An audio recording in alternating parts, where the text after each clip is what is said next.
మీరు పుష్ప మూవీ చూడడానికి వెళ్ళారా? అయితే ఈ మూవీ స్టార్ట్ అయ్యే ముందు మీరు ఒక దానిపైన గమనించారా? అది ఏంటంటే ఈ మూవీకి ఏ సర్టిఫికేట్ అనేది అయితే దొరికింది. ఈ మూవీని మీరు మీ పిల్లలతో చూడగలరా? ఏదైనా మూవీ స్టార్ట్ అయ్యే ముందు ఇలాంటి సర్టిఫికేట్ ఒకటి మీరు స్క్రీన్ పైన చూసే ఉంటారు. ఒకవేళ ఆ సర్టిఫికేట్ పైన ఏ లేదా యు అని ఉంటే దీని అర్థం ఈ మూవీని ఎవరైనా చూడొచ్చు, ఇది యూనివర్సల్. ఒకవేళ మూవీకి యుఏ సర్టిఫికేట్ ఇచ్చుంటే 12 సంవత్సరాల కంటే చిన్నపిల్లలు వాళ్ళ పేరెంట్స్ గైడెన్స్ లో ఈ మూవీని అయితే చూడాలి. ఒకవేళ మూవీకి ఏ సర్టిఫికేట్ దొరికింది అనుకోండి, దాని అర్థం 18 ఇయర్స్ కంటే చిన్న వాళ్ళు ఈ మూవీకి సూటబుల్ కాదు.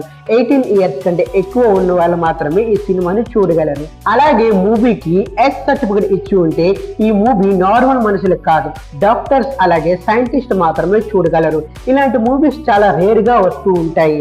ఇలాంటి మరిన్ని వీడియోస్ కోసం మన ఛానల్ ని సబ్స్క్రైబ్ చేయండి.